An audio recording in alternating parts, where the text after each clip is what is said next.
வணக்கம். வக்ரதுண்ட மகாகாய சூரிய கோடி சமப்பிரப அவிக்னம் குருமே தேவ சர்வகாரியேஷு சர்வதா. தென்னாட்டுடைய சிவனை போற்றி, எந்நாட்டவர்க்கும் இறைவா போற்றி.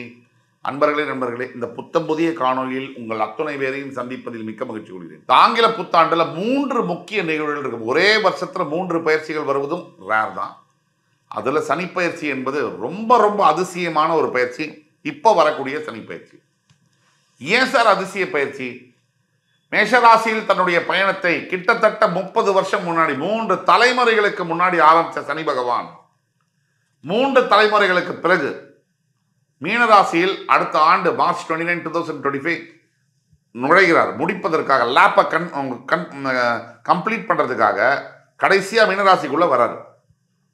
இதற்கு முன்னாடி கிட்டத்தட்ட 95வது வருஷம் தன்னுடைய பயணத்தை ஆரம்பிச்சவர் மேஷராசியில 3 தலைமுறை முடிஞ்சு போச்சு. அப்பா, மகன், பேரன், அவன் பெரியவன் ஆயிட்டான். இப்பதான் சனீஸ்வர பகவான் அந்த சர்க்கிளை கம்ப்ளீட் பண்றார்.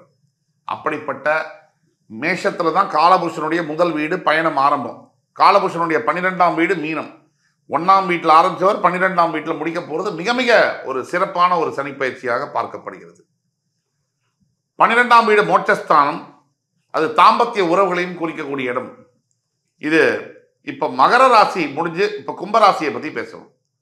கும்பம் ஜென்ம சனியுடைய தாக்குதல் கடந்த 2.5 வருஷமா தாங்கொணா துயரங்கள், சொல்ல முடியாத கஷ்டங்கள், வாயால் விவரிக்க முடியாத காயங்களும் மன தழும்புகளும் இருக்கக்கூடிய என் உயிரினும் மேலான கும்பராசி நேயர்களே, கும்பராசி சகிப்புத்தன்மை அதிகம்னு எல்லாரும் அடிச்சுட்டாங்க. எல்லாத்தையும் தாங்க, அவன் ரொம்ப தாங்குறான்டா, நல்லவன்டா அப்படின்னு அடிச்சுட்டாங்க. ஆனா எல்லாத்தையும் தாங்கி அதனால எந்த பலனும் இல்லை.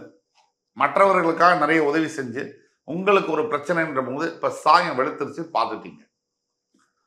பிளஸ் பணத்தினாலதான் மனிதனை அடையாளம் கொண்டு கொள்ள முடியும்னு ஒரு வாக்கியம் இருக்கு.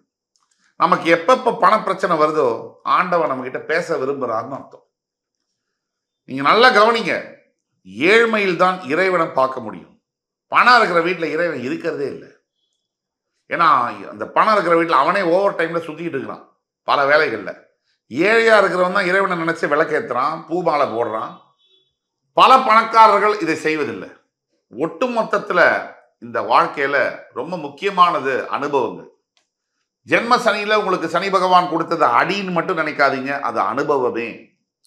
அதனால கத்துக்கக்கூடிய பாடங்கள் வருகின்ற எதிர்காலத்துல நீங்க மிகப்பெரிய உயரங்களை எட்ட கண்டிப்பா உதவும். யூஎஸ்ல இருக்கக்கூடிய ஸ்டான்ஃபோர்ட், ஆக்ஸ்போர்ட் யூனிவர்சிட்டியில கத்துக்க முடியாத விஷயங்கள் கூட சனி பகவான் உங்களுக்கு கத்துக் கொடுத்திருப்பார். சின்ன சின்ன அனுபவங்கள்ல அதை மனசுல வச்சுக்கிட்டு செயல்படணும். ஆனா ஒண்ணு, தலைப்பு செய்திகள், பிரேக்கிங் நியூஸ், இனி ஜென்ம சனி உங்களுக்கு கிடையாது. திருக்கணித பஞ்சாங்கப்படி மார்ச் 29, 2025 சனி பகவான் பயிற்சி அடைகிறார். பாயிண்ட் நம்பர் 1, இந்த வீடியோ ஃபுல்லா பாருங்க. கும்பராசியில நீங்க இருந்தாலும் உங்க ஃப்ரெண்ட்ஸ், ஃபேமிலிஸ், ரிலேட்டிவ்ஸ் இருந்தாலும் அவங்களுக்கு ஃபார்வர்ட் பண்ணுங்க. இந்த வீடியோ முழுசா பார்த்துட்டு லைக் பண்ணி கமெண்ட் பண்ணி பிடிச்சிருந்தால் சப்ஸ்கிரைப் பண்ணுங்க. நாம் சொல்லக்கூடிய முழு விஷயத்தையும் முழுசா கேளுங்க. இந்த வீடியோ எப்படின்னா, முதல்ல எதை எதிர்பார்க்கலாம், எதை எதிர்பார்க்க கூடாது, என்ன பரிகாரம், இப்படிதான் இந்த வீடியோ எடுத்துட்டு போறோம். முதல்ல எதை எதிர்பார்க்கலாம்? மிகப்பெரிய பிரச்சனைகள் அத்தனையும் ஓஞ்சாச்சு, இனிமே கிடையாது. இது உண்மை, சத்தியம். இந்த வருடம் உங்களுக்கு மிகப்பெரிய நிம்மதியை தரும். உண்மை. பாதசனியாக சனி பகவான் மாறும் பொழுது நிம்மதி என்பது உங்களுக்கு ஏற்படும். இருள் சிந்தனை, பிரச்சனை, சோம்பேறித்தனம், மனக்குழப்பங்கள், சஞ்சலங்கள், சபலங்கள், இது அனைத்தும் நீங்கும். சனி உங்களுடைய ராசியை விலகி 2ஆம் இடத்திற்கும், குரு பகவான் உங்கள் ராசியின் 4ஆம் இடத்திலிருந்து விலகி 5ஆம் இடத்திற்கு போகும்போதும் குரு உங்கள் ராசியை 9ஆம் பார்வையாக, சிறப்பு பார்வையாக ஏப்ரல், மேக்கு அப்புறம் பார்ப்பார். குரு பயிற்சிக்கு அப்புறம் அது நடக்கும். சனி பயிற்சி, குரு பயிற்சி, ராகு கேது பயிற்சி, 3 பயிற்சிகள் இருக்கு. உங்கள் ராசிக்கு 2ஆம் இடத்தில் இருக்கக்கூடிய ராகு பகவான் உங்கள் ராசிக்கே வருவார். அதோடைய பலன்களை நம்ம பார்ப்போம். உங்கள் ராசிக்கு 7ஆம் இடத்திற்கு கேது வருவார். 8லிருந்து 7க்கு வருவார். இதை பத்தியும் நம்ம பார்ப்போம். நான் ஏற்கனவே சொன்னபடி குரு ராசியை பார்க்கும் போது ஜூன்லேருந்து உங்களுக்கு மிகப்பெரிய அளவில் ஏற்றங்கள் இருக்கும். மிகப்பெரிய அளவில் சிந்தனை மாற்றங்கள் இருக்கும். புதிய புத்துணர்ச்சி, உற்சாகம் எல்லாம் ஏற்படும். வியாபாரத்தில் மிகப்பெரிய மேன்மை எல்லாம் நடக்கும். இப்ப நம்ம சொல்லக்கூடிய அத்தனையும் பொது பலன்களே. தனிப்பட்ட உங்கள் ஜாதகத்தை கீழே கொடுக்கப்பட்டுள்ள வாட்ஸ்அப் நம்பர்ல கான்டாக்ட் பண்ணி ஆன்லைன் அப்பாயின்மெண்ட் வாங்கி பார்க்கும்போது தான் உங்களுக்கான வாழ்க்கைக்கான துல்லியமான பலன்களை எங்களால் கூற முடியும் என்பது உறுதியா சொல்றேன். இதுல முக்கியமானது சதயம் மற்றும் பூரட்டாதி நட்சத்திரங்களுக்கு அதிசயங்கள் நடக்கும். கும்பத்தில் இருக்கக்கூடிய சதயம் மற்றும் பூரட்டாதி நட்சத்திரங்களுக்கு அதிசயங்கள் நடக்கும். அடுத்தபடியா என்ன நடக்கும்? பிரிந்த காதல் உறவுகள் ஒன்றாக சேரக்கூடிய வாய்ப்புகள் உண்டு. காதலித்து ஒருதலை காதல் இரண்டுதலை காதலாக மாறும். காதலித்து பெற்றோருடைய சம்மதத்துடன் திருமணங்கள் நடைபெறும்.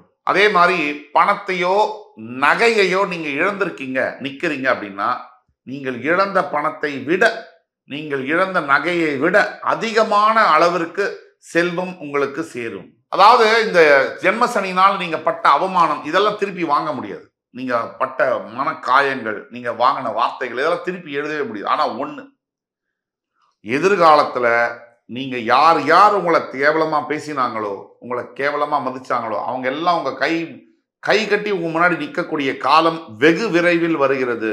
உங்கள் எதிரிகளை நீங்கள் பந்தாடுவீர்கள் என்பது உறுதி. இந்த நினைப்பில் இருங்க. இப்பதான் சார் பாயிண்ட். ஜென்ம சனியினால் பிரிந்து போன கணவன் மனைவிகள் டைவர்ஸ் கேஸை கூட நீங்க கோர்ட்ல ஆரம்பிச்சிருக்கலாம். தயவு கூர்ந்து இந்த மார்ச் 29க்குள்ள நீங்க பேச்சுவார்த்தையை ஸ்டார்ட் பண்ணுங்க. இல்ல மார்ச் 29க்கு அப்புறமா ஸ்டார்ட் பண்ணுங்க. கண்டிப்பா குடும்பங்கள் ஒன்றாக இணையும். பிரிந்து போன கணவன் மனைவிகள் குழந்தைகள் ஒன்றாக சேருவார்கள். இது சத்தியம். எது நடந்தாலும் சரி அதை விட்டுட்டு அடுத்தது ஃபார்வர்ட் பண்ணுங்க. அடுத்தபடியாக குரு பயிற்சியானது உங்கள் 4ஆம் இடம் என்று சொல்லக்கூடிய ரிஷபத்திலிருந்து 5ஆம் இடத்திற்கு வரக்கூடிய குரு பகவான் தன்னுடைய சிறப்பு 9ஆம் பார்வையால் உங்கள் ராசியை பார்ப்ப இருக்கிறதுனால் நிறைய தெய்வ பலம் உங்களுக்கு கிடைக்கும்.